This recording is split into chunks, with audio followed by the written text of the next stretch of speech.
तो welcome to class, very very good morning. आज हम आपको एक्सरसाइज नंबर 3C पे यानी थोड़ा सा 3D पे ले जाएंगे, ठीक है। उससे पहले हम आपको कुछ प्रॉपर्टीज बता देते हैं, ठीक है।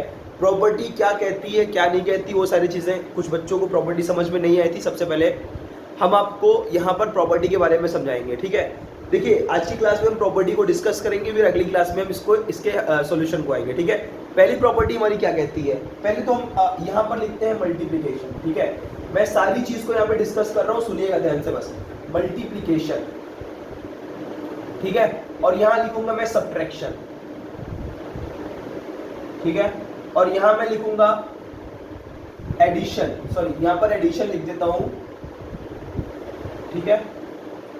और यहाँ पर मैं लिखूंगा यहाँ पर आपका लिखूंगा एक और आता है डिवीजन, ठीक है। और यहाँ पे सबसे पहली प्रॉपर्टी आती है क्या, क्लोजर प्रॉपर्टी। क्या आती है आपकी यहाँ पर, क्लोजर प्रॉपर्टी, ठीक है। देखिए, प्रॉपर्टी में कुछ रखना नहीं है आपको, कुछ इसमें एडिशनल चीजें समझनी नहीं है आपको। यहाँ पर ये बताया जाता है कि जब हम कोई आपस के दो होल नंबर को मल्टीप्लाई करते हैं तो हमारे पास जो गिवन नंबर आता है, क्या वो होल नंबर होता है या नहीं होता है, क्लोजर प्रॉपर्टी पूछती है। तो बिल्कुल यहाँ पर जब हम आपस में किसी दो नंबर को यानी ए और बी को मल्टीप्लाई करेंगे तो कोई सी नंबर आएगा कि नहीं होगा। तो ये जो सी नंबर होगा वो क्या होल नंबर कहलाएगा, जी हाँ बिल्कुल कहलाएगा। तो यानी कि मल्टीप्लिकेशन में ये चीजें पॉसिबल होती है। इसी तरीके सब्ट्रैक्शन में a माइनस बी करते हैं, वहां पर भी कोई दूसरा नंबर सी ही आता है।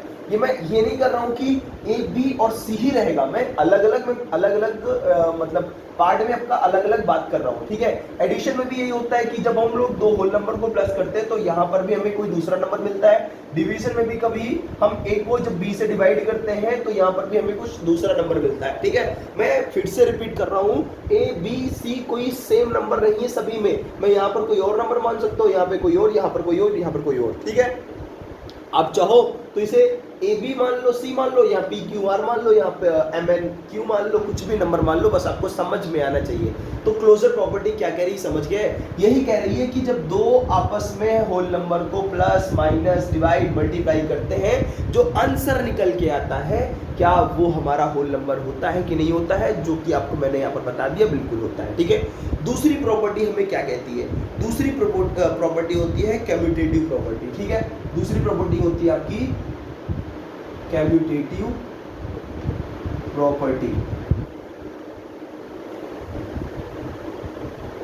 ठीक है। तो कम्यूटेटिव प्रॉपर्टी क्या कहती है, ध्यान से समझिएगा। यहाँ पर ये कहती है कि if A and B are any two whole number, then जब कभी भी ए बी आपस में कोई दो नंबर होल नंबर है तो उसको जब हम लोग आपस में मल्टीप्लाई कर, देखिएगा किस किस केस में सेम होता है, किस किस केस में डिफरेंट होता है, ये भी समझिएगा। मैं यहाँ पे लाइनिंग कर देता हूँ तो आपको समझ में अच्छी तरीके से आ जाएगा, ठीक है। लाइनिंग किस वजह से की, समझ गए। यहाँ पर मैं जो बताऊंगा वो मल्टीप्लिकेशन के लिए होगा, यहाँ पर जो बताऊंगा सब्ट्रैक्शन के लिए होगा, यहाँ पर जो बताऊंगा एडिशन के लिए होगा, और यहाँ जो बताऊंगा डिवीजन के लिए होगा, ठीक है। यहाँ पर क्या कहते हैं, कम्यूटेटिव प्रॉपर्टी क्या कहती है भाई साहब, ये कहती है कि जब हम आपस में किसी दो होल नंबर को मल्टीप्लाई करते हैं तो जो आंसर होता है उस आंसर का रिवर्स भी सेम होता है, समझे। यानी कि मैं यहाँ पर लिखता हूँ 3 मल्टीप्लाई 2, तो आंसर कितना होता है, 3 2 6 होता है। तो क्या मैं इसको 2 मल्टीप्लाई 3 नहीं लिखता हूँ, क्या ये 2 3 6 नहीं होता है कि नहीं होता है, बताओ। बिल्कुल होता है। तो यानी कि ये कंडीशन यहाँ पर अप्लाई होती है, ठीक है। लेकिन सब्ट्रैक्शन में ये कंडीशन अप्लाई नहीं होती है। यानी कि जब हम a को b से माइनस करते हैं तो ये कभी भी बराबर नहीं होता है b माइनस सी के, समझ गए। यानी कि इसका सॉल्यूशन देख सकते हैं कि a को अगर हमने 3 माना है और b को माना है 2, तो 3 को जब 2 से माइनस करते हैं तो आंसर हमारे पास जो आता है वो कभी भी 2 को 3 से माइनस करने पे आंसर नहीं मिलेगा, क्योंकि इसका आंसर आएगा 1 और इसका आंसर आएगा -1, तो कभी भी दोनों बराबर नहीं होगा। इस वजह से ये अनइक्वल बन जाता है। इसी तरीके से एडिशन में बिल्कुल सेम होता है, क्योंकि a प्लस बी बराबर b प्लस ए भी होता है, यानी कि 3 प्लस 2 इक्वल्स टू 3 और 2 प्लस 3 भी होता है। आपका आंसर देख सकते हैं 3 2 5 होता है और 2 3 भी 5 होता है, तो यहाँ पर इक्वल होता है। लेकिन यहाँ पर डिवीजन में भी नहीं होता है, यानी कि आपको एक बात समझ में आ गई, मल्टीप्लिकेशन में जो चीजें कॉमन होती हैं वही चीजें कॉमन एडिशन में भी होती हैं, ठीक है, बट डिवीजन में बिल्कुल कॉमन नहीं होती है, ठीक है, बिल्कुल कॉमन नहीं होती है। समझ में आई बात यहाँ तक? दूसरी प्रॉपर्टी समझ में आ गई आप लोगों को? चलिए आगे बढ़ते हैं, अगली प्रॉपर्टी पे आते हैं। अगली प्रॉपर्टी क्या कहती है हमें, इसको यहाँ पर बना लीजिए, not equal then B divide by A, ठीक है। अगली प्रॉपर्टी पे आते हैं हम लोग, एसोसिएटिव प्रॉपर्टी, ठीक है। तीसरा आता है हमारा एसोसिएटिव प्रॉपर्टी,